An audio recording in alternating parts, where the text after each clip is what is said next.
Sebelum ceritanya dimulai, silahkan tulis di kolom komentar dari daerah mana saja teman-teman yang menonton cerita ini. Jangan lupa like dan subscribe agar channel ini bisa semakin berkembang dan bisa mempersembahkan cerita yang lebih menarik lagi. Ruang makan di kediaman keluarga Hartono selalu terasa dingin, bukan karena pendingin ruangan yang dipasang pada suhu terendah, melainkan karena atmosfer yang tercipta di dalamnya. Malam itu adalah malam terakhir Alina di rumah ini sebelum kembali ke kotanya. Lantai marmer putih mengkilap memantulkan cahaya dari lampu kristal besar yang menggantung angku di tengah ruangan, membuat setiap sudutnya terasa mewah sekaligus sunyi. Meja makan dari kayu jati solid yang panjangnya bisa menampung 20 orang, malam itu hanya diisi oleh 5 orang. Alina, suaminya Bima, ayah mertuanya Pak Hartono, ibu mertuanya Ibu Ratna, dan adik iparnya, Dinda. Suara denting sendok dan garpu yang beradu dengan piring porselen mahal menjadi satu-satunya musik pengiring makan malam mereka. Alina berusaha makan dengan perlahan, menjaga setiap gerakannya agar terlihat sopan dan tidak memberi celah bagi ibu mertuanya untuk melontarkan komentar pedas. Usahanya sia-sia.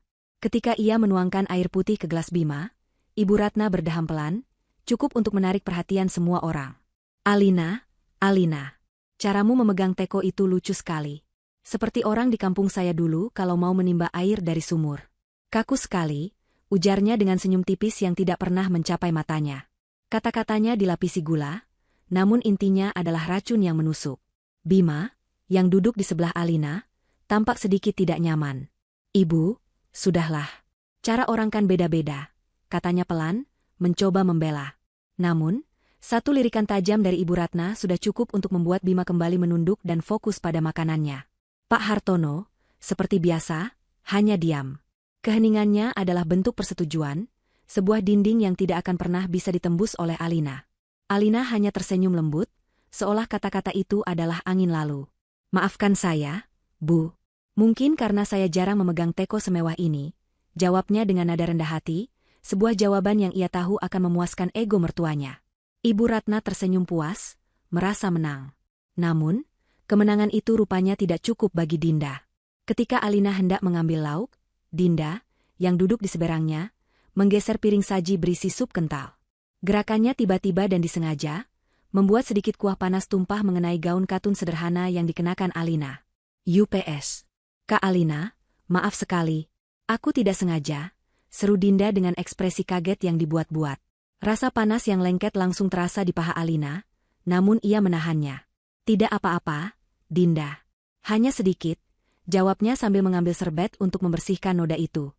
Dinda menatap noda kuning di gaun Alina dengan tatapan meremehkan. Sayang sekali gaunnya jadi kotor. Tapi tidak apa-apa, Kak.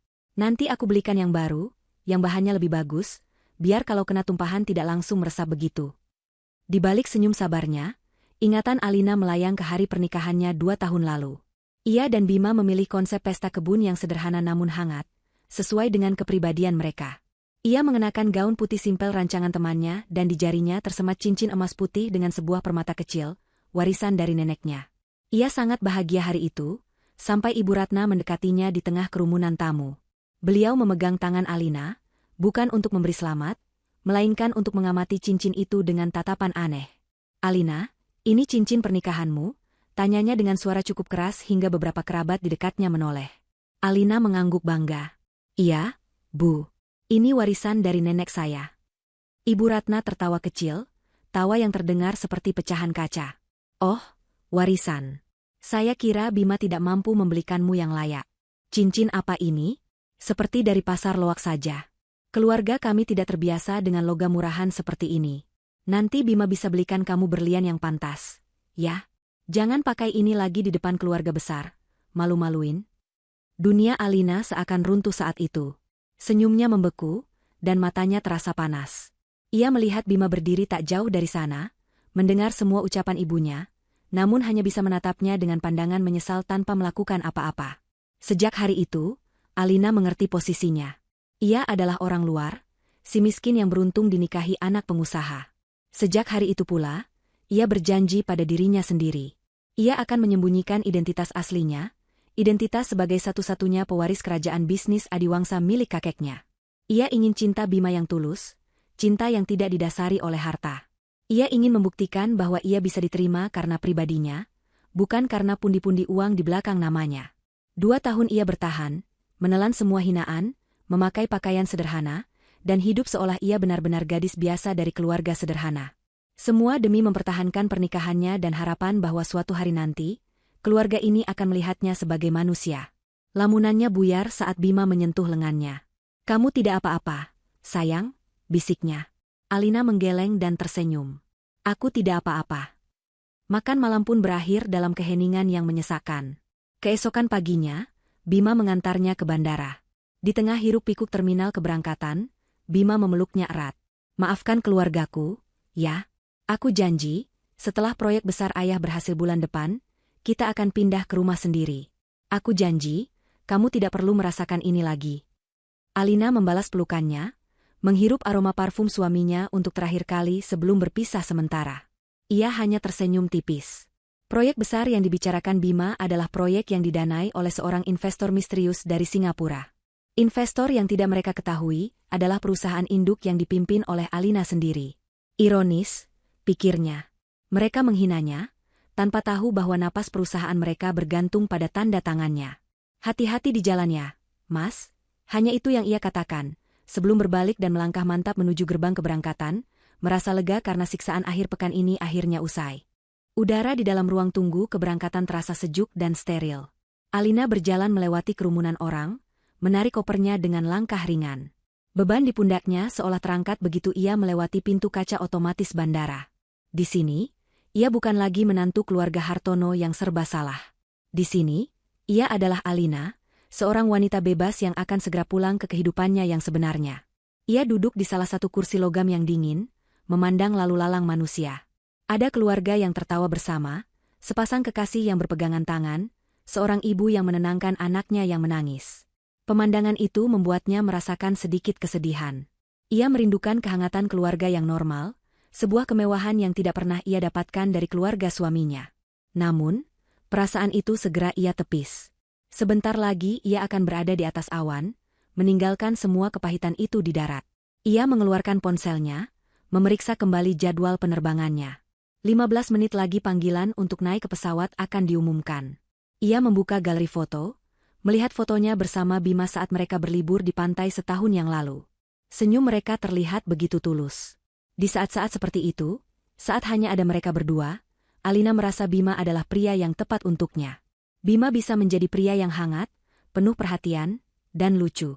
Tapi begitu bayangan keluarganya muncul, Bima seolah kehilangan semua kekuatannya, menjadi anak laki-laki penurut yang tidak berdaya. Inilah yang selalu menjadi pergulatan batin Alina. Mencintai pria itu, namun membenci kelemahannya. Panggilan untuk penumpang penerbangan Garuda Indonesia nomor G521 tujuan Jakarta, dipersilakan untuk naik ke pesawat melalui gerbang 3. Suara dari pengeras suara membuyarkan lamunannya. Itulah penerbangannya. Alina berdiri, merapikan blusnya, dan berjalan dengan semangat menuju antrean yang sudah mulai terbentuk. Antrean bergerak dengan lancar. Alina sudah bisa melihat pintu pesawat yang terbuka, pramugari yang tersenyum ramah menyambut penumpang.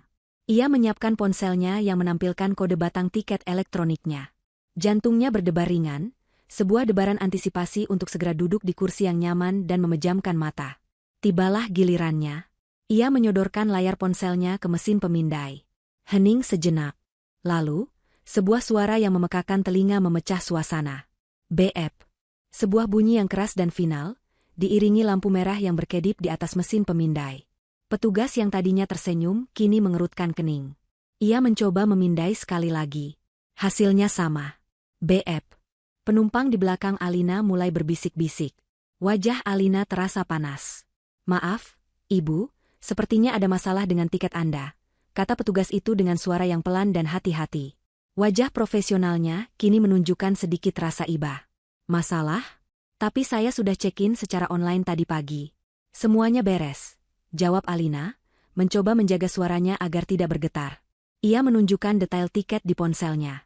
Petugas itu mengamati layar, lalu mengetik sesuatu di komputernya. Ia terdiam sejenak, membaca informasi yang muncul di monitornya dengan saksama. Wajahnya terlihat semakin prihatin. Ia lalu menatap Alina kembali. "Ibu Alina, benar?" Alina mengangguk cepat. "Benar, Bu. Menurut data di sini, tiket Anda telah dibatalkan sekitar 1 jam yang lalu." Jantung Alina seolah berhenti berdetak. Dibatalkan? Siapa yang membatalkan? Saya tidak merasa melakukannya. Petugas itu menelan ludah, terlihat tidak nyaman untuk menyampaikan informasi berikutnya. Pembatalan dilakukan oleh pihak pembeli tiket. Dan menurut catatan kami, dana pengembalian tiketnya juga sudah berhasil ditransfer kembali ke rekening pembeli. Dunia Alina terasa berputar. Pembeli tiket adalah Pak Hartono. Dana sudah dikembalikan.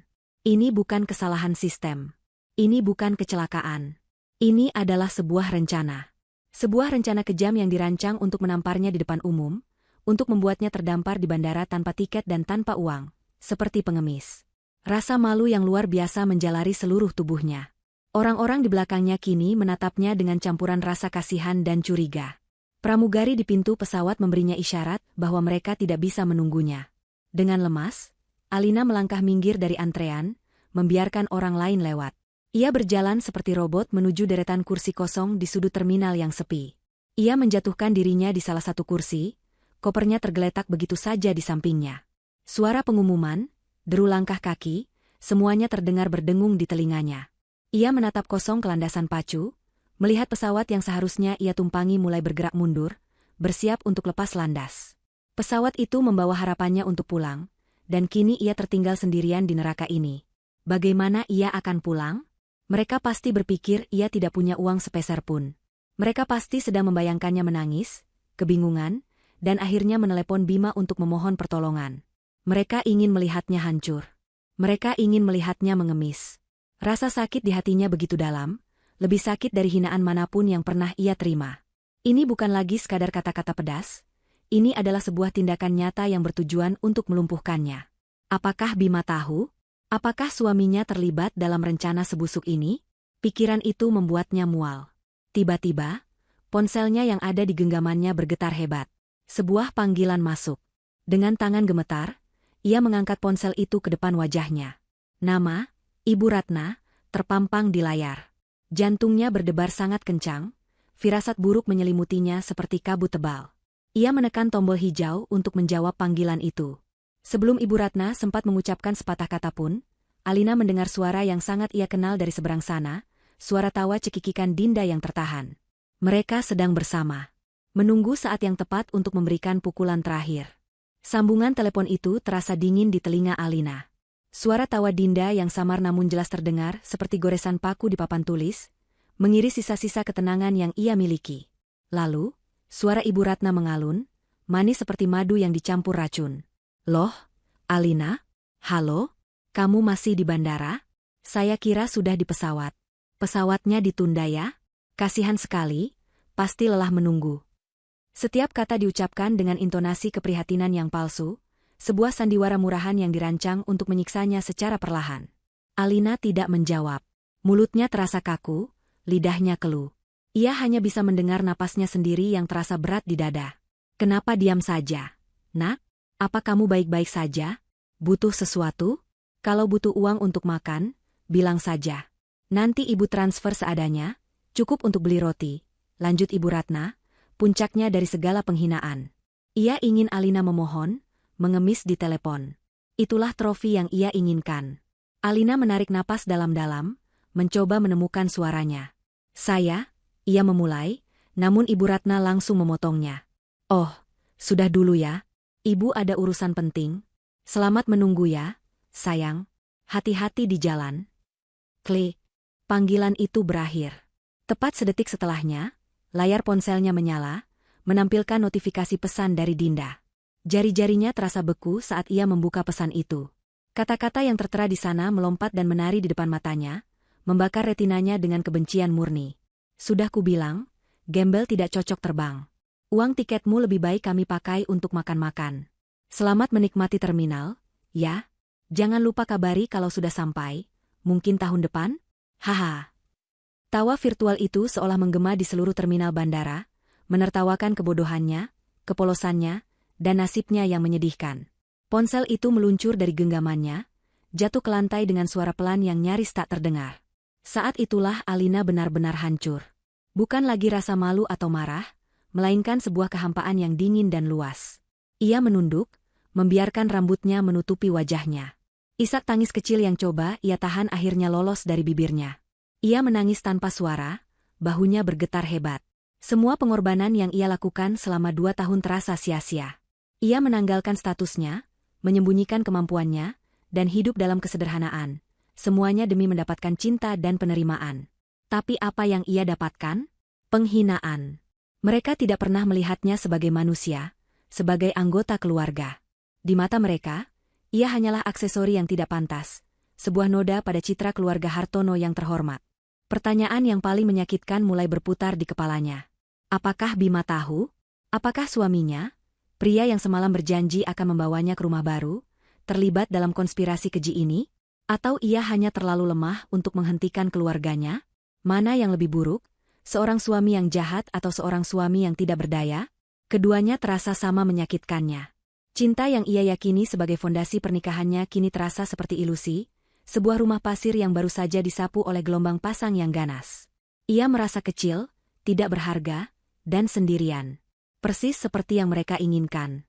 Ia hampir percaya pada narasi yang mereka ciptakan, bahwa ia memang seorang gadis miskin yang tidak pantas berada di dunia mereka.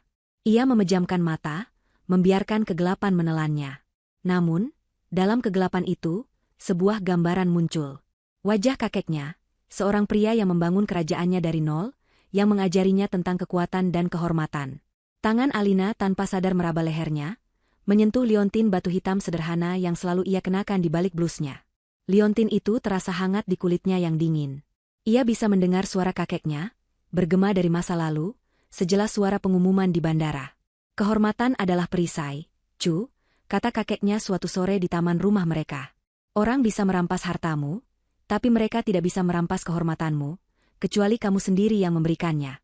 Saat ada yang mencoba merenggutnya, tunjukkan pada mereka benteng apa yang melindungimu. Kata-kata itu seperti sambaran petir di tengah badai di dalam dirinya. Sesuatu di dalam diri Alina bergeser. Isak tangisnya berhenti. Getaran di bahunya reda. Ia mengangkat kepalanya perlahan. Air mata masih membasahi pipinya, namun sorot matanya telah berubah. Keputusasaan yang tadi memenuhi matanya kini lenyap, digantikan oleh sesuatu yang lebih tua, lebih dingin, dan jauh lebih berbahaya. Kemarahan murni yang telah menemukan fokusnya. Mereka telah salah perhitungan. Mereka mengira mereka sedang menindas seekor domba yang penurut. Mereka tidak tahu bahwa mereka baru saja membangunkan seekor singa betina yang selama ini tertidur. Air mata di pipinya terasa mengering, menjadi lapisan garam yang mengkristal, seperti tekadnya yang kini telah membeku menjadi baja. Ia tidak akan menelepon Bima untuk mengadu. Ia tidak akan menangis di sudut terminal. Ia tidak akan memberi mereka kepuasan itu. Ia menatap jam digital besar yang tergantung di dinding terminal. Pukul 10 pagi. Ia lalu melirik jam di ponselnya yang tergeletak di lantai. Pukul 10 lewat 1 menit. Ia mengambil ponsel itu, membersihkan layarnya dari debu. Ia menatap pantulan wajahnya di layar yang gelap. Seorang wanita dengan mata bengkak, namun dengan tatapan yang tajam dan tak tergoyahkan. Kalian memberiku penghinaan, bisiknya pada bayangannya sendiri. Aku akan memberimu pelajaran. Kalian menikmati pertunjukan ini selama 1 jam. Aku hanya butuh 15 menit untuk menulis babak penutupnya. Tekad itu memberinya kekuatan. Ia tidak lagi merasa sendirian. Ia merasa ditemani oleh warisan kakeknya, oleh kekuatan yang selama ini ia sembunyikan. Dengan jari-jari yang kini stabil dan mantap, ia membuka daftar kontaknya. Ia melewati nama Bima, melewati nama teman-temannya, dan berhenti pada satu nama yang tersimpan dengan kode rahasia, Harun. Ia membuka aplikasi pesan, dan mengetik sebuah kalimat pendek yang akan menjadi aba-aba dimulainya sebuah badai. Pesan itu singkat, tanpa emosi, dan mutlak. Aktifkan protokol badai merah. Sekarang. Ratusan kilometer jauhnya, di sebuah kantor yang terletak di lantai tertinggi salah satu gedung pencakar langit di Jakarta, seorang pria parubaya bernama Harun sedang meninjau laporan pasar saham di layar komputernya. Ruangannya minimalis, didominasi oleh kaca dan baja, memberikan pemandangan kota yang terhampar luas di bawahnya. Harun adalah pria yang hidup dalam dunia angka dan strategi, seorang dalang keuangan yang kesetiaannya hanya untuk satu orang, Alina Adiwangsa, cucu dari mentor sekaligus sahabatnya. Ia telah menyaksikan Alina tumbuh dari seorang gadis kecil yang cerdas menjadi seorang wanita yang kuat, dan ia sangat menghormati keputusan Alina untuk menyembunyikan identitasnya demi mencari kehidupan yang tulus. Namun, ia juga selalu bersiaga, menunggu hari di mana perlindungan itu mungkin dibutuhkan. Hari itu akhirnya tiba. Ponsel khususnya yang terletak di meja bergetar pelan, menampilkan notifikasi pesan. Hanya ada satu orang yang bisa mengirim pesan ke nomor itu. Harun membukanya. Matanya yang tenang membaca 5 kata yang tertera di layar. Aktifkan protokol badai merah. Sekarang. Tidak ada keraguan di wajah Harun. Tidak ada pertanyaan. Ia hanya menghela napas panjang, sebuah isyarat bahwa sebuah garis batas telah dilewati. Protokol badai merah adalah istilah sandi yang mereka ciptakan bertahun-tahun lalu. Itu bukanlah protokol untuk pertahanan. Itu adalah protokol pemusnahan, sebuah strategi bumi hangus yang hanya boleh diaktifkan dalam kondisi pengkhianatan atau serangan paling ekstrim terhadap kehormatan Alina. Ia segera meletakkan cangkir kopinya, memutar kursinya menghadap sebuah sistem komputer yang berbeda, yang layarnya masih hitam. Ia meletakkan ibu jarinya pada pemindai biometrik. Sistem itu menyala, menampilkan antarmuka yang bersih tanpa ikon, hanya sebuah baris perintah yang berkedip.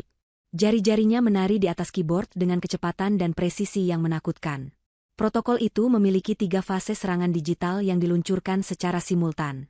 Fase pertama, melumpuhkan fondasi.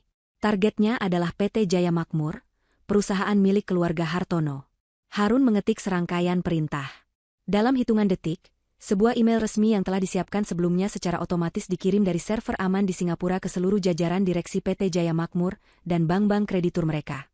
Isinya dingin dan profesional, menyatakan bahwa Adiwangsa Holding, sebagai investor utama dan penjamin, menarik seluruh dana investasi, modal ventura, dan dukungan finansial dari PT Jaya Makmur, efektif pada saat itu juga. Alasan yang diberikan adalah pelanggaran berat terhadap klausul etika dan integritas yang tercantum dalam perjanjian investasi. Di saat yang sama, sistem secara otomatis membekukan jalur kredit darurat perusahaan, memotong akses mereka ke dana talangan. Fase kedua, memutus jalur pelarian. Targetnya adalah kekayaan pribadi keluarga Hartono. Dengan beberapa baris kode lagi, Harun mengirimkan perintah ke jaringan perbankan yang terafiliasi. Perintah itu memicu klausa, kerusakan reputasi, dalam perjanjian pinjaman pribadi dan bisnis Pak Hartono, yang secara otomatis membuat semua utang jangka pendeknya jatuh tempo, dan harus dibayar saat itu juga. Bersamaan dengan itu, sebuah perintah pembekuan dikirim untuk semua kartu kredit dan debit yang terhubung dengan rekening utama keluarga Hartono. Dinda yang sedang bersiap membeli tas mewah, Ibu Ratna yang berencana makan siang di restoran mahal, Pak Hartono yang mungkin ingin menggunakan kartu perusahaan, semua akses mereka ke uang plastik akan mati seketika. Fase ketiga, menyerang pusat kendali. Harun membuka file lain, berisi daftar Dewan Direksi PT Jaya Makmur. Ia tahu bahwa Pak Hartono memegang kendali karena dukungan finansial dari Adiwangsa Holding. Tanpa dukungan itu, posisinya sebagai CEO tidak ada artinya. Ini akan menjadi pukulan terakhir. Sementara itu, di bandara, Alina telah bangkit dari duduknya. Ia berjalan dengan tenang, melewati kerumunan orang yang tadi menatapnya dengan kasihan. Ia tidak lagi peduli pada mereka. Ia berjalan menuju sebuah kafe kecil di sudut terminal. Aroma kopi yang pekat menyambutnya. Americano, panas, tanpa gula, pesannya pada barista. Suaranya terdengar datar dan mantap. Sambil menunggu pesanannya, ponselnya bergetar. Sebuah panggilan dari Harun. Alina berjalan ke dekat jendela besar yang menghadap landasan pacu, menjauh dari keramaian, lalu menjawabnya. Bagaimana progresnya, Pak Harun? Tanyanya tanpa basa-basi. Fase 1 dan 2 telah dieksekusi, Nona Alina. Sistem mengonfirmasi bahwa email telah diterima dan notifikasi pembekuan telah dikirim. Saya mendeteksi ada kepanikan awal dari direktur keuangan mereka yang mencoba menghubungi bank, lapor Harun dengan suara profesionalnya yang khas. Bagus, jawab Alina sambil melihat sebuah pesawat lain lepas landas, melesat ke angkasa. Ia merasakan sedikit kelegaan, bukan karena balas dendam, tetapi karena ia telah mengambil kembali kendali. Ia tidak lagi menjadi korban, ia adalah penguasa takdirnya sendiri. Sekarang, bagian favoritku. Lanjutnya, matanya menyipit saat melihat kilau matahari di sayap pesawat. Lakukan panggilan ke seluruh anggota Dewan Direksi PT Jaya Makmur, kecuali Pak Hartono. Atur panggilan konferensi darurat dalam 10 menit ke depan. Agendanya, rapat luar biasa untuk membahas pemecatan CEO atas dasar penipuan dan penyalahgunaan kepercayaan investor. Saya mau mereka semua tahu siapa yang baru saja menyelamatkan aset perusahaan dari manajemen yang korup dan tidak kompeten. Harun terdiam sejenak, terkesan dengan strategi Alina. Ini bukan sekadar penghancuran. Ini adalah pengambil alihan yang elegan. Perintah diterima, Nona. Saya akan mengaturnya, jawabnya. Alina menutup telepon, mengambil kopinya yang sudah siap. Rasa pahit dari kopi hitam itu terasa pas di lidahnya, membersihkan sisa-sisa rasa manis palsu dari keluarga Hartono. Ia duduk menghadap jendela, menyesap kopinya perlahan, dan menunggu. Domino pertama telah jatuh. Kini ia hanya perlu menunggu untuk mendengar gemuruh dari semua domino lainnya yang akan segera runtuh. Di ruang keluarga yang megah, tawarnya Ibu Ratna dan Dinda terdengar memenuhi ruangan, memantul dari langit-langit tinggi dan lukisan-lukisan mahal di dinding. Mereka sedang merayakan kemenangan mereka. Di atas meja kopi dari marmer hitam, terhidang piring-piring kecil berisi kue-kue manis dan secangkir teh sore yang harum. Pak Hartono duduk di sofa tunggalnya yang besar, membaca koran bisnis dengan ekspresi puas. Ia baru saja menegaskan posisinya sebagai kepala keluarga, menunjukkan pada menantunya yang dianggap tidak tahu diri itu di mana tempatnya. Kemenangan ini terasa manis, seperti kue coklat yang sedang dinikmati Dinda. Aku tidak sabar menunggu teleponnya, kata Dinda sambil terkikik, ponselnya ada di genggaman. Pasti dia akan menangis-nangis, kebingungan di bandara. Mungkin dia akan menelepon Mas Bima, memohon untuk dijemput. Ibu Ratna menyesap tehnya dengan gerakan anggun, kelingkingnya terangkat. Biar saja. Biar dia tahu rasa. Menjadi bagian dari keluarga Hartono itu ada aturannya. Dia pikir dia siapa bisa bersikap seolah setara dengan kita, ujarnya dengan nada dingin. Ayah sengaja membiarkan dananya dikembalikan, biar dia tidak punya uang sama sekali untuk pulang. Benar-benar pelajaran yang setimpal. Dinda tertawa lagi, kali ini lebih keras. Ia sedang asyik membuka salah satu situs belanja online favoritnya. Sebuah merek tas ternama baru saja merilis koleksi terbatas mereka 10 menit yang lalu, dan Dinda tidak mau ketinggalan. Ia sudah mengincar tas kulit buaya berwarna merah marun itu selama berbulan-bulan. Aku mau beli tas ini, Bu. Sebagai hadiah karena sudah berhasil memberi pelajaran pada si miskin itu, katanya sambil menunjukkan layar ponselnya. Harganya setara dengan harga sebuah mobil LCGC. Ibu Ratna hanya mengangguk setuju. Beli saja, sayang. Kamu pantas mendapatkannya. Dengan semangat, Dinda menekan tombol, beli sekarang, memasukkan data kartu kredit platinumnya dengan cepat, lalu menekan tombol konfirmasi pembayaran. Ia menunggu notifikasi keberhasilan yang biasanya langsung muncul. Namun, yang muncul adalah sebuah tulisan merah yang menyebalkan, transaksi ditolak. Dinda mengerutkan kening. Loh, kok ditolak? Aneh sekali, gumamnya. Ia mencobanya lagi, memeriksa setiap digit angka yang ia masukkan. Hasilnya sama. Transaksi ditolak. Rasa kesal mulai menjalari dirinya. Kenapa sih ini? Limit kartu kreditku kan masih banyak sekali. Sementara Dinda sibuk dengan masalah sepelenya, ponsel Pak Hartono yang tergeletak di meja bergetar hebat. Bukan getaran biasa, melainkan panggilan darurat dari direktur keuangannya. Dengan sedikit rasa terganggu, Pak Hartono mengangkatnya. Ada apa, Bram? Saya sedang santai, sapanya dengan nada angkuh. Tapi suara di seberang sana terdengar panik, terengah-engah. Pak, gawat, Pak, Adiwangsa Holding, mereka menarik semua investasinya dari perusahaan kita. Nada santai di wajah Pak Hartono langsung lenyap. Ia duduk tegak. Apa maksudmu menarik investasi? Jangan bercanda, Bram. Mereka sudah menaikkan kontrak jangka panjang. Suaranya mulai meninggi, menarik perhatian Ibu Ratna. Saya tidak bercanda, Pak. Emailnya baru saja masuk 5 menit yang lalu. Semua dana ditarik, semua fasilitas kredit dibekukan. Mereka menggunakan klausul 7B, tentang pelanggaran etika dan integritas. Saya tidak mengerti apa maksudnya, Pak, tapi semua rekening perusahaan kita sekarang kosong. Kita lumpuh total. Pak Hartono merasakan darahnya surut dari wajahnya. Tangannya yang memegang telepon mulai gemetar. Tidak mungkin, tidak mungkin. Seolah petir menyambar di tempat yang sama 2 kali, sebuah email masuk ke ponsel Ibu Ratna. Pengirimnya adalah sekretaris dari klub arisan sosialita elit, Lingkaran Berlian, sebuah kelompok eksklusif yang menjadi puncak kebanggaan sosialnya. Dengan penasaran, ia membukanya. Matanya membelalak saat membaca isinya. Dengan hormat, Ibu Ratna Hartono. Melalui surat elektronik ini, kami dari Dewan Pengurus, Lingkaran Berlian, dengan berat hati memberitahukan bahwa keanggotaan Ibu kami tangguhkan untuk sementara waktu, efektif segera. Keputusan ini diambil setelah kami menerima laporan yang sangat mengkhawatirkan dari pihak perbankan mengenai integritas keuangan keluarga Ibu. Kami tidak bisa menoleransi adanya isu yang dapat mencoreng nama baik perkumpulan. Kami akan menghubungi Ibu kembali setelah ada kejelasan. Ponsel itu hampir jatuh dari tangannya. Integritas keuangan? Laporan dari bank? Apa maksud semua ini? Ini adalah penghinaan terbesar dalam hidupnya.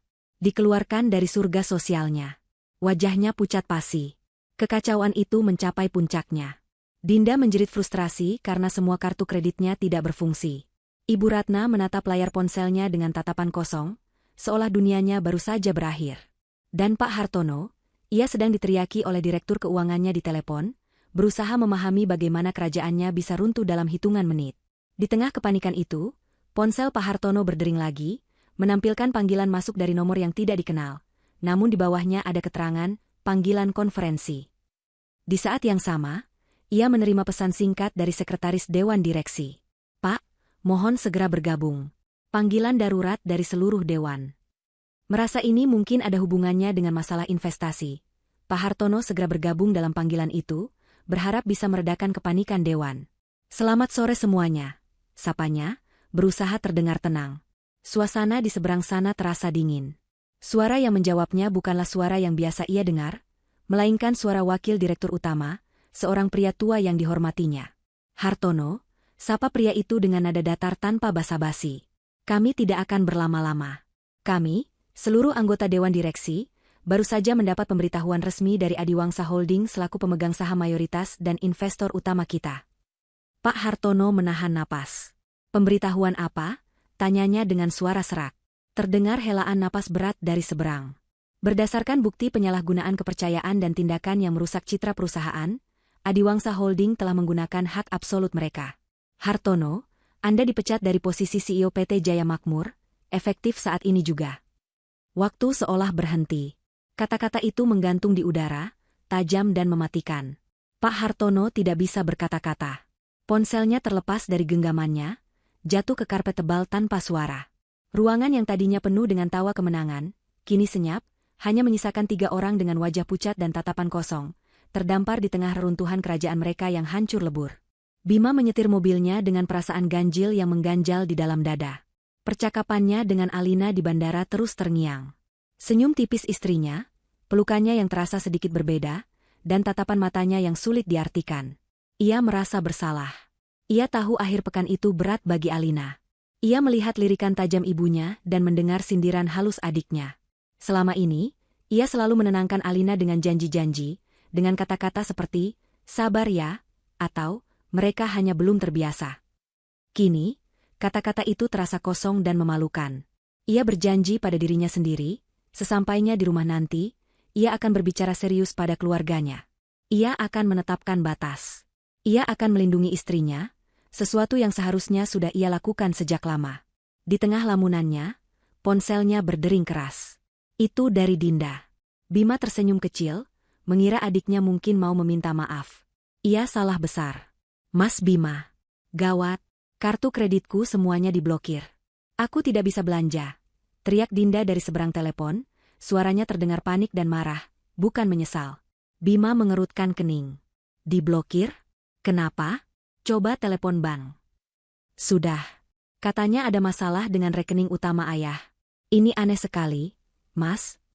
Sebelum Bima sempat menjawab, panggilan lain masuk. Kali ini dari ibunya. Ia segera menutup telepon Dinda. Halo, Bu? Suara di seberang adalah isak tangis histeris. Bima. Bima, tolong kami, Nak. Seseorang menghancurkan kita. Ayahmu. Ayahmu. Kalimatnya terputus-putus oleh tangisan. Ibu kenapa? Ayah kenapa? Tanya Bima, jantungnya mulai berdebar kencang. Belum sempat ibunya menjawab, ayahnya menelepon. Kepanikan Bima mencapai puncaknya. Ia menepikan mobilnya, lalu mengangkat panggilan dari ayahnya. Ayah, ada apa sebenarnya? Suara ayahnya terdengar serak dan penuh amarah. Ini semua gara-gara istrimu. Perempuan sialan itu. Dia pasti menggunakan guna-guna atau semacamnya. Sejak dia datang, semuanya jadi hancur. Tuduhan itu begitu tidak masuk akal sehingga Bima tidak tahu harus merespons bagaimana. Alina, perempuan lembut yang bahkan tidak pernah meninggikan suaranya, bagaimana mungkin ia bisa menghancurkan bisnis ayahnya? Ayah bicara apa? Itu tidak mungkin, bantah Bima. Kamu tidak tahu apa-apa. Cepat pulang sekarang. Panggilan itu ditutup secara sepihak. Bima terduduk di kursi mobilnya, bingung dan ketakutan. 3 panggilan telepon, 3 versi kepanikan yang berbeda, dan semuanya entah bagaimana menyalahkan Alina. Itu tidak masuk akal. Namun firasatnya mengatakan ada sesuatu yang sangat salah. Tanpa berpikir panjang, ia memutar balik mobilnya dan melaju kencang menuju rumah orang tuanya. Perasaan bersalahnya kini bercampur dengan rasa cemas yang mencekik. Ia harus tahu apa yang sebenarnya terjadi. Ketika ia tiba, pintu depan rumahnya terbuka lebar. Ia bisa mendengar suara teriakan dari dalam. Ia berlari masuk dan pemandangan di ruang keluarga membuatnya tertegun. Ayahnya berdiri di tengah ruangan, wajahnya merah padam karena marah, tangannya menunjuk-nunjuk ke arah Dinda dan ibunya yang sedang menangis di sofa. Ruangan itu tampak seperti baru saja diterjang badai. Ini semua salah kalian. Terutama kamu, Ratna, terlalu memanjakan anak ini dan terlalu meremehkan menantu kita. Lihat akibatnya sekarang, raung Pak Hartono. Ibu Ratna menangis semakin keras. Kenapa jadi salahku? Bukankah kamu yang paling setuju untuk memberinya pelajaran? Bima berdiri di ambang pintu, tak terlihat oleh mereka, mencoba mencerna percakapan itu. Memberi pelajaran? Pelajaran apa? Dan kemudian, Dinda, dalam puncak frustrasi dan ketakutannya, mengucapkan kalimat yang akan mengubah hidup Bima selamanya. Aku tidak peduli. Ini semua gara-gara ayah. Gara-gara ayah yang dari awal memaksa menikahkannya dengan Mas Bima hanya demi koneksi bisnis dari keluarganya yang ternyata tidak ada. Kalau saja Mas Bima menikah dengan anak pejabat itu, semua ini tidak akan terjadi. Hening. Kalimat Dinda menggantung di udara seperti vonis hukuman mati. Bagi Bima, kalimat itu adalah sebuah belati yang menancap tepat di jantungnya. Koneksi bisnis. Jadi itu alasannya. Pernikahannya, cintanya, hidupnya, semuanya didasari oleh perhitungan bisnis ayahnya yang gagal. Mereka tidak pernah benar-benar merestui cintanya pada Alina. Mereka hanya melihat Alina sebagai sebuah alat, sebuah jembatan emas yang ternyata rapuh. Seketika, semua kepingan puzzle yang selama ini mengganggunya menyatu dengan sempurna.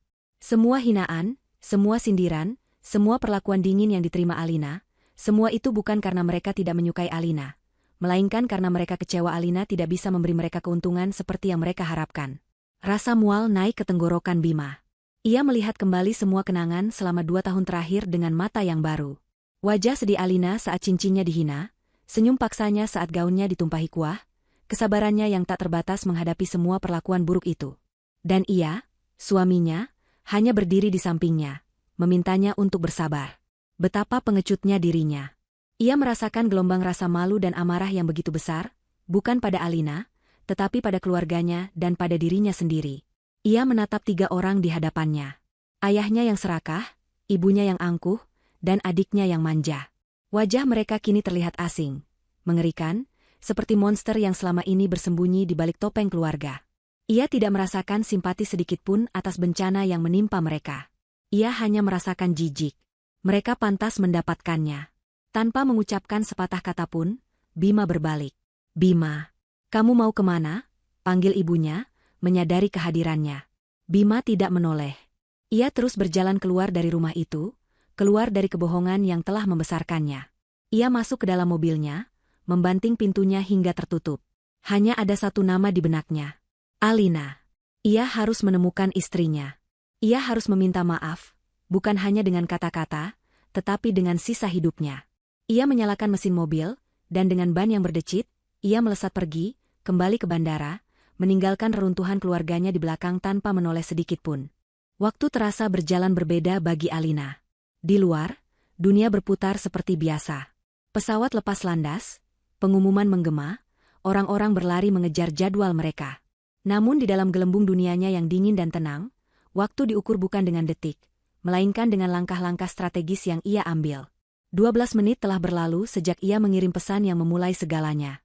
12 menit yang meruntuhkan sebuah dinasti kecil yang dibangun di atas kesombongan. Kopi di cangkirnya tinggal setengah, sudah mulai mendingin. Ia memandang keluar jendela, bukan lagi pada pesawat, tetapi pada awan-awan putih yang berarak di langit biru yang tak terbatas.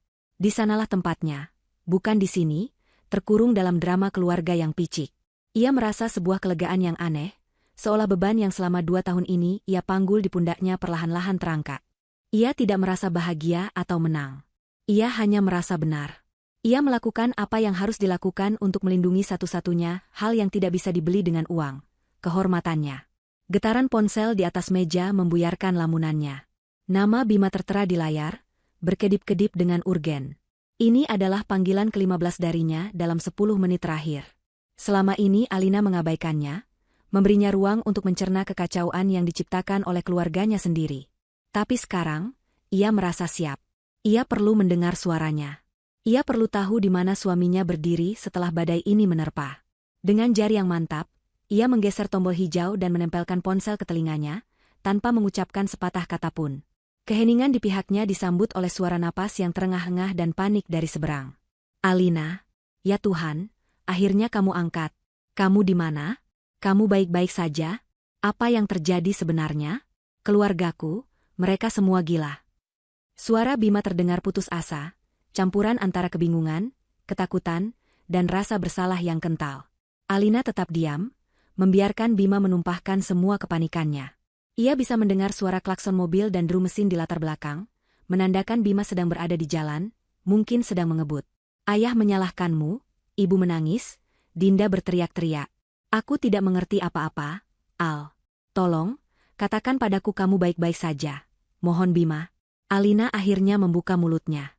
Suara yang keluar bukanlah suara istrinya yang lembut dan hangat yang biasa Bima dengar. Suara itu terdengar asing, dingin seperti es, dan berjarak ribuan mil. Aku baik-baik saja, Mas Bima. Panggilan formal, Mas Bima, itu seperti sebuah tamparan. Bima terdiam sejenak. Al, kenapa suaramu begitu? Kamu marah padaku, kan? Aku tahu aku salah. Aku seharusnya melindungimu. Aku minta maaf. Alina memotongnya, tidak tertarik mendengar permintaan maaf yang terasa prematur. Kemarahan adalah emosi yang butuh energi. Aku sedang tidak punya energi untuk itu, katanya datar. Aku hanya ingin bertanya satu hal padamu. Di mana posisimu sekarang? Pertanyaan itu membuat Bima bingung. Posisiku? Aku di jalan. Aku sedang kembali ke bandara untuk menemuimu. Aku meninggalkan mereka semua, Al. Aku tidak peduli lagi dengan mereka. Aku hanya peduli padamu. Pernyataan itu, yang seharusnya membuat hati Alina menghangat, kini terasa hambar.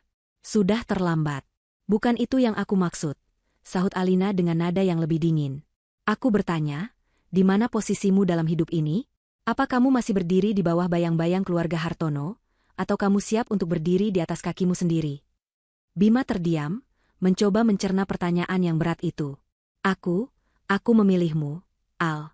Tentu saja aku memilihmu. Alina tersenyum tipis, senyum yang tidak mengandung kebahagiaan. Bagus. Kalau begitu, aku punya kabar baik. Aku baru saja membantumu untuk memulai hidup baru itu. Sebelum Bima sempat bertanya apa maksudnya, Alina melanjutkan dengan kalimat yang akan menghantui suaminya selama sisa perjalanannya. Kalau kamu bertanya aku sedang di mana, aku sedang sibuk. Aku sedang membeli rumah baru, Mas.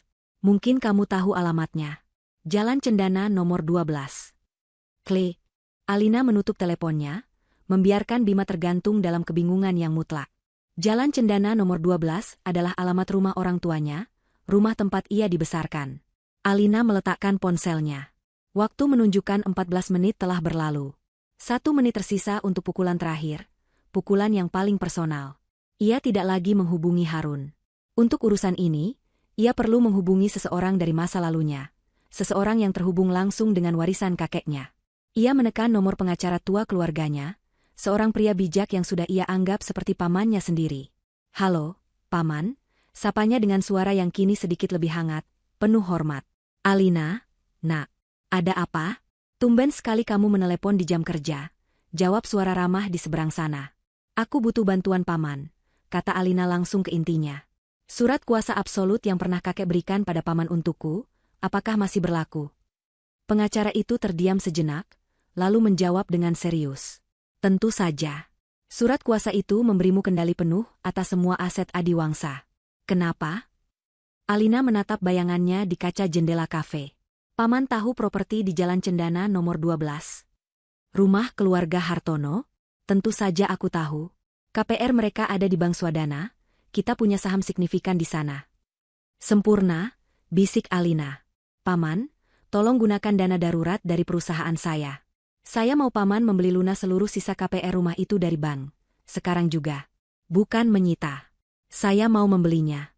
Pindahkan kepemilikan aset itu atas nama perusahaan induk saya. Saya mau surat kepemilikan digitalnya sudah ada di email saya sebelum 15 menit berlalu. Pengacara itu terdiam cukup lama, mencerna perintah yang luar biasa itu. Ia mengenal Alina sejak kecil. Ia tahu ada sesuatu yang sangat besar telah terjadi. Ia tidak bertanya apa sebabnya. Ia hanya bertanya, "Kamu yakin, Nak?" "Saya tidak pernah seyakin ini seumur hidup saya, Paman," jawab Alina. Suaranya tidak menyisakan ruang untuk keraguan. "Baiklah. Anggap saja sudah beres." Panggilan itu berakhir. Tepat saat itu, jam di dinding terminal menunjukkan pukul 10 lewat 15 menit. 15 menit. Waktunya habis. Alina menghabiskan sisa kopinya dalam satu tegukan. Tepat saat ia meletakkan cangkirnya, ponselnya bergetar. Sebuah email masuk dari kantor pengacaranya. Subjeknya, akta jual beli, Jalan Cendana 12. Di dalamnya terlampir sebuah dokumen PDF yang secara hukum menyatakan bahwa rumah tempat ia dihina, rumah tempat ia dibuat merasa tidak berharga, kini adalah miliknya. Panggung telah disiapkan. Tirai akan segera ditutup. Rumah di Jalan Cendana nomor 12 terasa seperti sebuah mausoleum.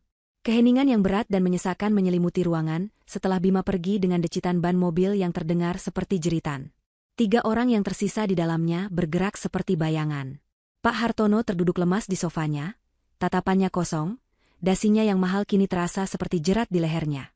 Ia seperti seorang raja yang baru saja menyaksikan istananya terbakar habis di depan matanya. Ibu Ratna, yang tangis histerisnya sudah mereda, kini hanya menyisakan isakan-isakan kecil yang menyedihkan. Riasan mahalnya luntur, memperlihatkan wajah seorang wanita tua yang ketakutan dan kalah. Keangkuhan yang selama ini menjadi perisainya telah hancur berkeping-keping. Dan Dinda, ia meringkuk di sudut sofa, memeluk bantal erat-erat seolah itu bisa melindunginya dari bencana yang tak terlihat. Ponselnya tergeletak di sampingnya, layarnya gelap, tak berguna seperti bongkahan plastik mahal. Mereka tidak hanya kehilangan uang dan jabatan. Mereka baru saja kehilangan Bima. Dan kehilangan itu terasa lebih menyakitkan, lebih final. Mereka terperangkap dalam neraka pribadi mereka masing-masing, meratapi nasib mereka dalam kebisuan. Tiba-tiba, keheningan itu pecah. Bukan oleh suara tangisan atau teriakan, melainkan oleh 3 suara elektronik yang berbunyi hampir bersamaan. Ting, ting, ting. Suara notifikasi pesan masuk dari ponsel mereka masing-masing. Dalam keadaan normal, itu adalah suara yang biasa. Tapi sekarang, di tengah kehancuran ini, suara itu terdengar seperti lonceng kematian. Dengan tangan gemetar, mereka bertiga meraih ponsel mereka. Sumber notifikasi itu sama untuk ketiganya. Sebuah pesan resmi dari bank tempat mereka mengambil pinjaman rumah. Ada firasat buruk yang merayap di benak Pak Hartono.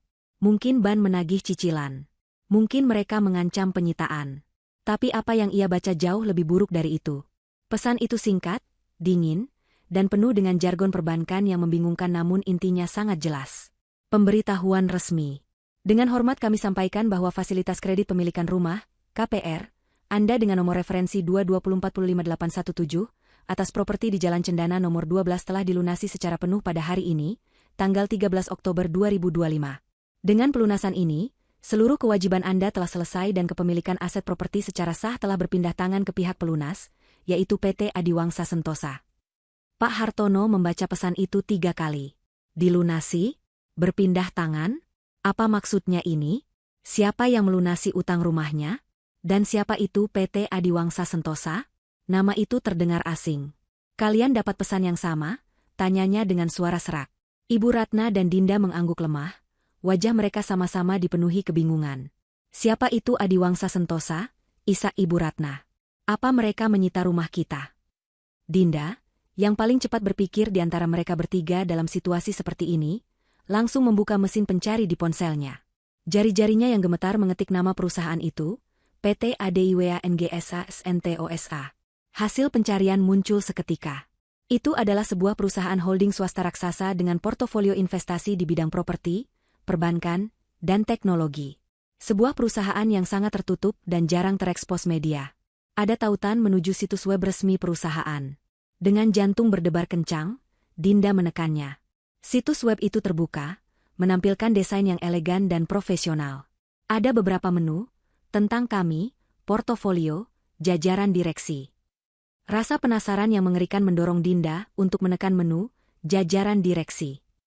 Halaman itu memuat beberapa foto profil profesional, lengkap dengan nama dan jabatan. Ada beberapa wajah pria dan wanita parubaya yang tampak asing. Dinda menggulir ke bawah, mencari nama pimpinan tertinggi, pemiliknya. Dan di sana, di posisi paling atas, di bawah judul, President Director Principal Owner, ada sebuah foto yang membuat darah di tubuh Dinda serasa membeku. Fotonya adalah foto seorang wanita muda yang menatap lurus ke kamera. Tatapannya tajam, penuh percaya diri, dengan senyum tipis yang menyeratkan kekuatan absolut. Rambutnya ditata rapi, dan ia mengenakan setelan bisnis berwarna gelap yang sangat berkelas. Wanita di dalam foto itu adalah orang yang sangat mereka kenal. Orang yang baru beberapa jam lalu mereka hina sebagai gembel dan miskin. Orang yang mereka jebak di bandara. Wanita itu adalah Alina. Di bawah fotonya, tertera nama lengkapnya, Alina Adiwangsa. Dinda merasakan napasnya tercekat di tenggorokan. Ia tidak bisa bersuara. Ponsel itu terlepas dari genggamannya, jatuh ke lantai dengan bunyi gedebuk pelan. Ia hanya bisa menunjuk layar ponsel yang tergeletak itu, matanya membelalak ngeri. Ibu Ratna dan Pak Hartono, melihat reaksi putrinya, segera mendekat dan melihat ke layar ponsel itu. Waktu seolah melambat saat mereka melihat foto dan nama itu. Kebenaran yang mustahil itu menghantam mereka seperti sebuah truk. Alina Adiwangsa. Menantu perempuan sederhana yang mereka pandang sebelah mata. Gadis yatim piatu yang mereka anggap tidak punya apa-apa. Ternyata selama ini adalah seorang ratu yang menyamar, seorang raksasa yang bersembunyi di balik topeng kesederhanaan. Semua investasi, semua kemudahan bisnis, semua kemewahan yang mereka nikmati, ternyata berasal darinya. Mereka tidak sedang menghina menantu miskin. Mereka sedang menghina sumber kehidupan mereka sendiri. Dan tepat di puncak kengerian itu, saat mereka bertiga masih membeku dalam keterkejutan, ponsel Dinda yang tergeletak di lantai menyala sekali lagi. Sebuah notifikasi pesan terakhir muncul di layarnya yang sudah retak. Pesan dari Alina. Seolah tahu mereka semua sedang melihat, pesan itu tampil di layar kunci, bisa dibaca oleh semua orang. Pesan itu adalah paku terakhir di peti mati mereka. Oh ya, PT Adiwangsa Sentosa adalah perusahaan warisan dari kakek gembelku. Selamat tinggal di jalanan. Aku sudah pesankan taksi untuk kalian. Jangan lupa beri rating bintang 5. Itu adalah batasnya. Pak Hartono terhuyung mundur, ambruk ke sofanya, napasnya tersengal-sengal seolah baru saja dipukul di ulu hati. Dinda mengeluarkan suara rintihan tertahan, seperti binatang yang terluka. Dan Ibu Ratna, wanita yang harga dirinya setinggi langit, matanya memutih dan tubuhnya terkulai lemas. Ia pingsan, jatuh ke lantai karpet yang tebal, terkapar tak berdaya di tengah runtuhan dunianya yang megah. Bima berlari menembus keramaian bandara seperti orang kesetanan. Ia tidak peduli pada tatapan aneh orang-orang atau senggolan kasar yang ia terima. Pikirannya hanya terfokus pada satu hal, menemukan Alina. Setiap sudut terminal yang ia lewati terasa menyakitkan. Membayangkan istrinya terdampar di sini, sendirian dan dipermalukan. Rasa bersalah menggerogoti hatinya seperti asam, membakar setiap pembuluh darahnya. Ia adalah suaminya, pelindungnya, namun ia telah gagal total. Ia membiarkan serigala-serigala yang ia sebut keluarga mengoyak wanita yang paling ia cintai. Ia memeriksa setiap ruang tunggu, setiap kafe, matanya dengan panik mencari sosok Alina. Namun ia tidak ada dimanapun. Keputusasaan mulai merayapinya. Apakah Alina sudah pergi? Apakah ia sudah terlambat? Tiba-tiba, ia teringat sesuatu. Tiket Alina adalah tiket kelas ekonomi, tapi mungkin saja, dengan semua kegilaan yang terjadi, mungkin saja ada tempat lain yang belum ia periksa. Ia berlari menuju area keberangkatan premium, menuju sebuah pintu berukir kayu dengan plakat perak bertuliskan, Garuda Indonesia Business Lounge. Dengan napas tersengal, ia mendekati resepsionis. Maaf, Mbak, saya mencari istri saya, namanya Alina. Petugas itu tersenyum sopan. Mohon maaf, Pak, area ini hanya untuk penumpang kelas bisnis. Bima hendak memohon, ketika petugas itu melihat ke dalam dan matanya menangkap sesuatu. Oh, sepertinya Nyonya Alina sedang menunggu Bapak. Silakan masuk. Jantung Bima serasa berhenti berdetak. Ia diizinkan masuk. Ia melangkah melewati pintu itu dan dunianya seolah berubah. Di luar adalah terminal yang bising dan kacau. Di dalam sini, suasananya tenang, mewah, dan damai. Karpet tebal meredam suara langkah kaki, alunan musik instrumental yang lembut mengalir dari pengeras suara tersembunyi, dan aroma kopi premium serta wangi bunga lili memenuhi udara. Dan di sana, di salah satu sofa kulit berwarna krem yang menghadap jendela raksasa dengan pemandangan landasan pacu, duduklah Alina. Kontras antara penampilan Bima dan Alina begitu mencolok. Bima tampak kacau, kemejanya kusut, rambutnya berantakan, dan matanya merah. Sementara Alina, ia terlihat sangat tenang. Ia telah berganti pakaian. Gaun katunnya yang ternoda kini digantikan oleh sebuah blus sutra berwarna biru tua dan celana panjang putih yang elegan. Di sampingnya ada sebuah tas tangan dari merek yang bahkan Dinda pun hanya bisa memimpikannya. Ia sedang menyesap teh dari cangkir porselen, gerakannya anggun dan terkendali. Ia bukan lagi Alina yang sederhana. Di hadapan Bima kini adalah Alina Adiwangsa, seorang ratu yang duduk di singgasananya. Alina melihat Bima mendekat. Ia tidak tersenyum. Ia hanya meletakkan cangkirnya dan menatap lurus ke arah suaminya. Matanya yang indah kini terlihat dingin dan tak terbaca. Bima berhenti beberapa langkah di hadapannya. Semua kata-kata yang sudah ia siapkan di sepanjang perjalanan kini lenyap dari kepalanya. Melihat Alina yang begitu berbeda, begitu berkuasa, membuatnya sadar betapa dalam jurang yang telah tercipta di antara mereka. Tidak ada lagi yang bisa ia lakukan. Dengan lutut yang terasa lemas, Bima menjatuhkan dirinya, bersujud di lantai marmer yang dingin di hadapan istrinya. Beberapa kepala di lounge itu menoleh kaget, namun Bima tidak peduli. Air mata yang sejak tadi ia tahan akhirnya tumpah. "Alina, maafkan aku," isaknya, suaranya pecah. "Aku tidak tahu apa-apa, tapi itu bukan alasan. Itu tidak bisa jadi alasanku. Aku salah. Aku buta. Aku pengecut karena membiarkan mereka menyakitimu selama ini. Aku seharusnya melindungimu sejak hari pertama, tapi aku tidak melakukannya." Alina tetap diam, matanya tidak berkedip. Ia membiarkan Bima mengeluarkan semua penyesalannya. "Aku baru saja mendengar semuanya di rumah," lanjut Bima di sela isak tangisnya. "Aku mendengar alasan mereka merestui kita. Rasanya seperti seluruh hidupku adalah sebuah kebohongan. Tapi cintaku padamu tidak pernah bohong, Al. Itu satu-satunya hal yang nyata dalam hidupku. Dan aku telah menghancurkannya." Ia mengangkat kepalanya, menatap Alina dengan mata yang memerah dan penuh permohonan. "Aku tidak akan memintamu untuk memaafkan keluargaku. Mereka tidak pantas mendapatkannya. Aku bahkan tidak tahu apakah aku pantas dimaafkan. Aku hanya ingin kamu tahu, aku tidak peduli dengan uang, dengan perusahaan, atau dengan rumah itu. Semua itu tidak ada artinya. Hartaku satu-satunya di dunia ini adalah kamu, Al. Dan aku sudah kehilangannya." Kata-katanya tulus, mengalir dari relung hatinya yang paling dalam. Ini bukanlah Bima anak manja yang penurut. Ini adalah seorang pria yang hancur, yang akhirnya menemukan prioritasnya setelah kehilangan segalanya. Alina menatap suaminya yang bersujud di kakinya untuk waktu yang lama. Di dalam dirinya, badai emosi berkecamuk. Ada sisa-sisa cinta, ada kekecewaan yang mendalam, ada kemarahan, dan ada juga sedikit rasa iba. Ia telah melihat sisi terburuk dari kelemahan Bima, tetapi di sini, di titik nol ini, ia mungkin juga melihat sisi terbaik dari penyesalannya. Perlahan, ia mengulurkan tangannya. Bukan untuk membantu Bima berdiri, melainkan untuk menunjukkan 2 lembar tiket yang ada di genggamannya. 2 tiket pesawat, untuk 2 penerbangan yang berbeda. "Aku punya 2 tiket," kata Alina, suaranya masih terdengar datar, namun tidak lagi sedingin es. "Yang satu, tiket kelas utama ke Jakarta. Kamu bisa kembali ke sana, mencoba membereskan kekacauan keluargamu, mencoba membangun kembali apa yang tersisa dari nama Hartono. Kamu bisa memilih untuk tinggal dan menghadapi masa lalumu." Ia berhenti sejenak, lalu mengangkat tiket yang kedua. "Dan yang ini, tiket ke Singapura. Untuk memulai hidup yang benar-benar baru.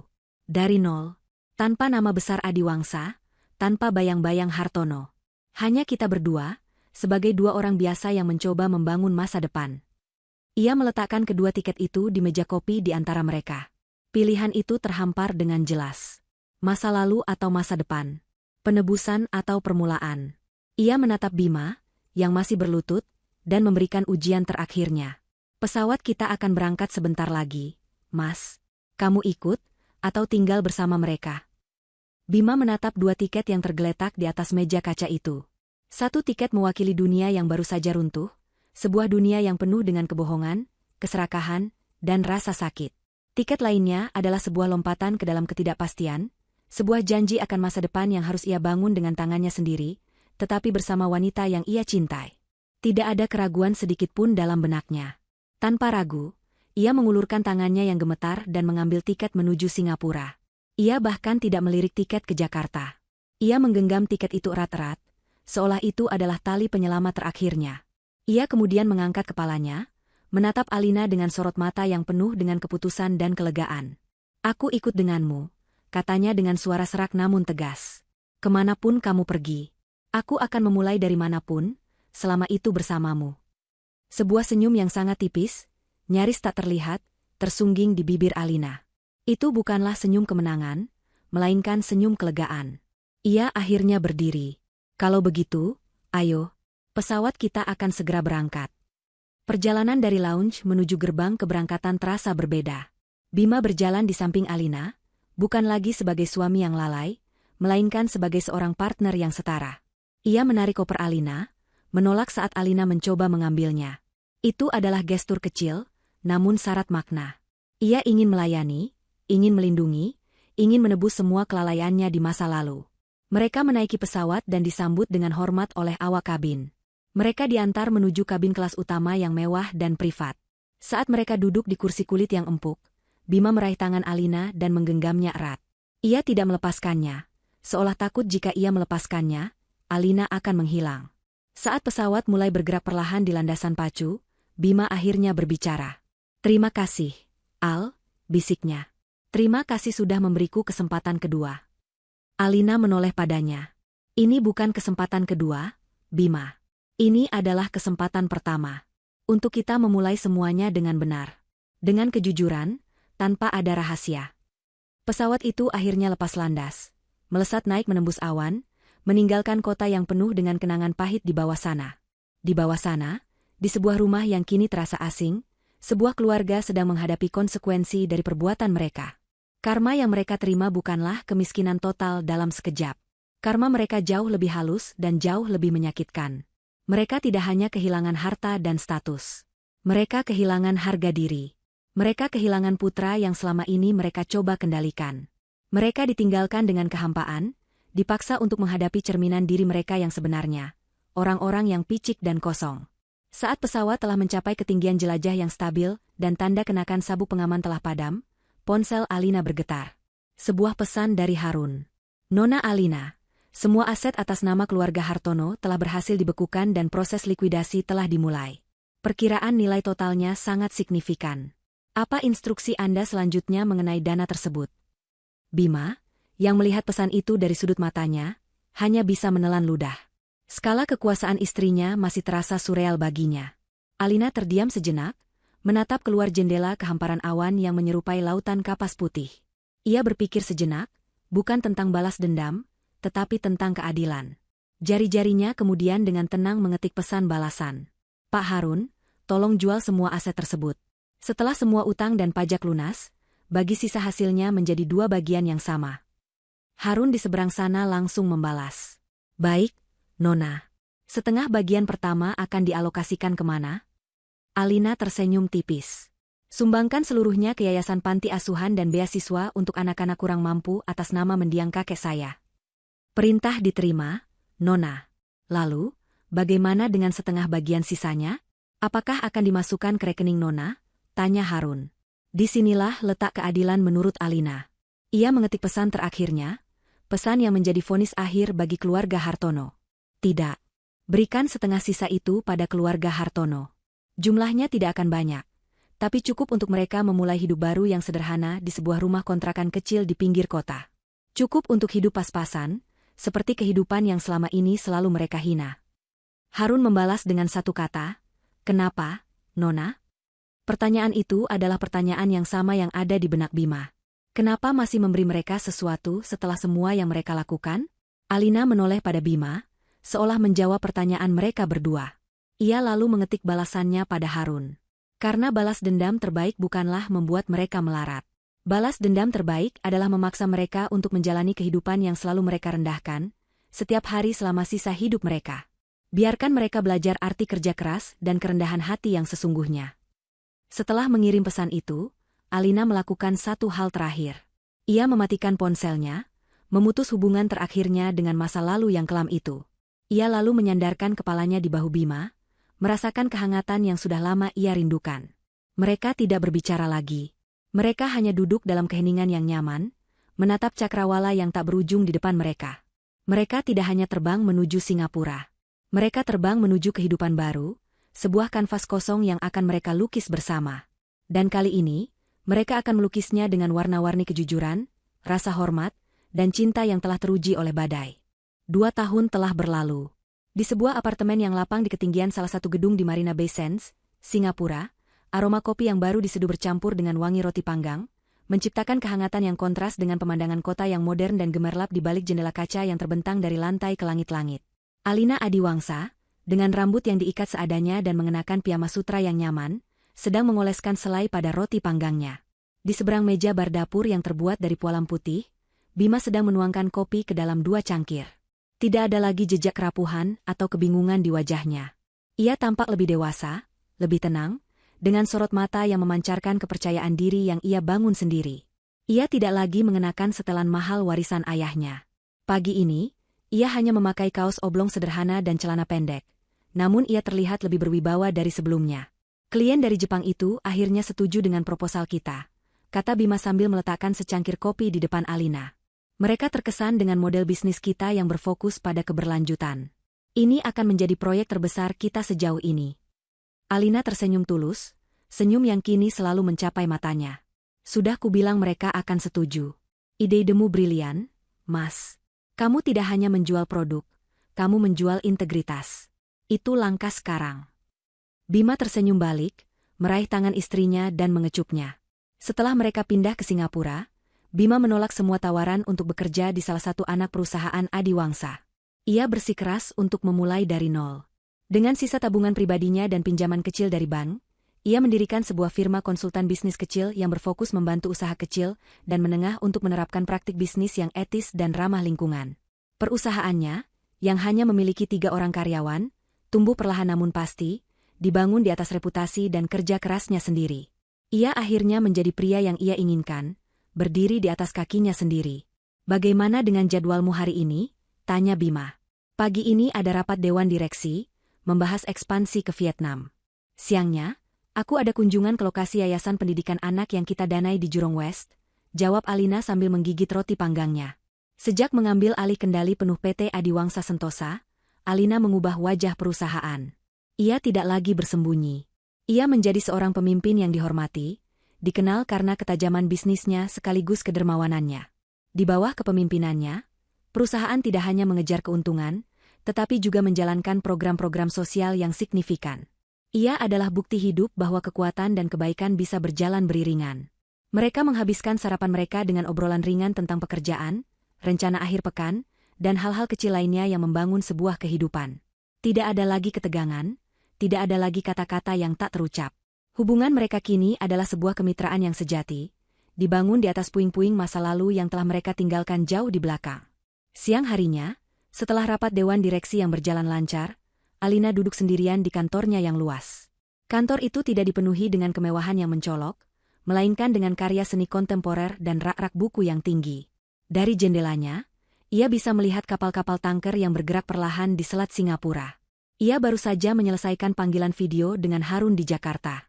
Mereka membahas laporan kuartalan dan beberapa strategi investasi baru. Saat panggilan itu hendak berakhir, Harun berdeham pelan. Nona, seperti biasa, laporan triwulanan mengenai keluarga Hartono sudah saya kirimkan ke email pribadi Anda. Alina menghela napas pelan. Ini adalah sebuah ritual.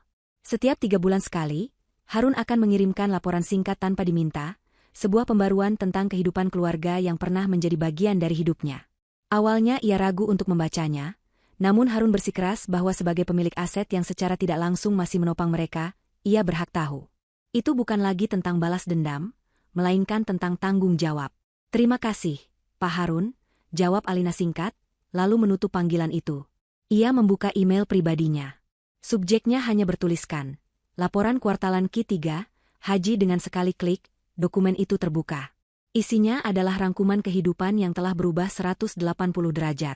Dokumen itu dilengkapi beberapa foto yang diambil dari jarak jauh, buram namun cukup jelas. Foto pertama adalah sebuah rumah kontrakan sederhana di daerah pinggiran Jakarta, dengan cat dinding yang mulai mengelupas dan halaman sempit yang ditumbuhi rumput liar. Di terasnya, Terlihat seorang pria tua kurus sedang duduk di kursi plastik, menatap kosong ke jalanan yang ramai. Pria itu adalah Pak Hartono. Laporan itu menyebutkan bahwa ia menghabiskan sebagian besar harinya seperti itu. Beberapa kali ia mencoba melamar pekerjaan, namun tidak ada perusahaan yang mau menerima mantan CEO yang dipecat secara tidak hormat. Kebanggaannya yang dulu setinggi gunung kini telah terkikis habis. Hanya menyisakan penyesalan yang bisu dan tatapan mata yang hampa. Foto kedua menunjukkan seorang wanita parubaya dengan daster dan kerudung sederhana sedang berada di pasar tradisional. Wajahnya tampak lelah dan jauh lebih tua dari usianya. Ia sedang menawar harga sayuran dengan seorang pedagang. Wanita itu adalah Ibu Ratna. Dunia sosialita dan kemewahan telah lenyap tanpa jejak. Kehidupannya kini berputar di antara dapur, pasar, dan pekerjaan rumah tangga. Tangannya yang dulu terawat dengan manikur mahal kini kasar, karena mencuci piring dan pakaian. Ia belajar hidup dengan uang yang terbatas, setiap hari dipaksa untuk melakukan hal-hal yang dulu ia anggap rendah. Laporan itu juga menyebutkan bahwa ia tidak lagi memiliki teman. Lingkaran sosialitanya telah mengucilkannya begitu mereka jatuh miskin. Ia kini hidup dalam kesunyian yang ia ciptakan sendiri. Foto terakhir adalah foto yang paling menyedihkan. Dinda, yang dulu selalu tampil modis dengan barang-barang bermerek, kini terlihat di sebuah halte bus, menunggu angkutan umum. Ia mengenakan seragam kerja sebuah perusahaan telekomunikasi, rok span dan kemeja yang tampak sedikit kekecilan. Ia bekerja sebagai staf layanan pelanggan, pekerjaan yang mengharuskannya untuk tersenyum dan melayani keluhan orang lain sepanjang hari. Ponsel di tangannya adalah model lama yang murah. Akun media sosialnya sudah lama tidak aktif. Kehidupan glamor yang dulu menjadi satu-satunya sumber harga dirinya kini, hanya menjadi kenangan pahit. Laporan itu ditutup dengan sebuah catatan singkat. Kondisi mereka stabil. Mereka hidup, tetapi tidak benar-benar hidup. Sering terjadi pertengkaran kecil di antara mereka, biasanya dipicu oleh masalah uang, saling menyalahkan atas nasib yang menimpa mereka. Tidak ada indikasi adanya penyesalan atas tindakan mereka di masa lalu, hanya ada penyesalan atas kegagalan mereka. Alina menutup dokumen itu. Tidak ada perasaan puas atau gembira di dalam hatinya. Yang ada hanyalah rasa kasihan yang hampa dan sebuah kesadaran yang mendalam. Kakeknya benar. Kehormatan adalah segalanya. Keluarga Hartono tidak hancur karena kehilangan uang mereka. Mereka hancur karena sejak awal, mereka memang tidak memiliki apa-apa selain uang itu. Fondasi hidup mereka begitu rapuh. Dan begitu fondasi itu dicabut, seluruh bangunan kepribadian mereka pun runtuh. Ia tidak menghancurkan mereka. Ia hanya menunjukkan pada mereka betapa kosongnya mereka selama ini. Ia menatap keluar jendela lagi, ke arah langit yang cerah. Langit di Singapura sama birunya dengan langit di Jakarta, tetapi udaranya terasa berbeda. Di sini, ia bisa bernapas dengan lega. Malam itu, saat Bima pulang, ia menemukan Alina sedang berdiri di balkon, menatap kerlip lampu kota. Bima memeluknya dari belakang, meletakkan dagunya di bahu Alina. "Melihat apa?" bisiknya. Alina tersenyum dan menyandarkan kepalanya ke dada Bima. "Melihat masa depan kita," jawabnya lembut. Ia tidak menceritakan tentang laporan itu. Tidak perlu. Itu adalah bab yang sudah benar-benar selesai, sebuah buku yang sudah ia tutup dan simpan di rak paling berdebu di perpustakaan hidupnya. Mereka tidak perlu lagi melihat ke belakang. Di hadapan mereka terbentang sebuah kehidupan yang mereka bangun bersama, sepotong demi sepotong, dengan bahan dasar yang paling kuat, kejujuran, rasa saling menghormati, dan cinta yang telah membuktikan bahwa ia bisa tumbuh lebih kuat setelah melewati badai paling ganas sekalipun. Mereka telah menemukan langit mereka yang berbeda, dan di bawah langit itu, mereka akhirnya benar-benar pulang.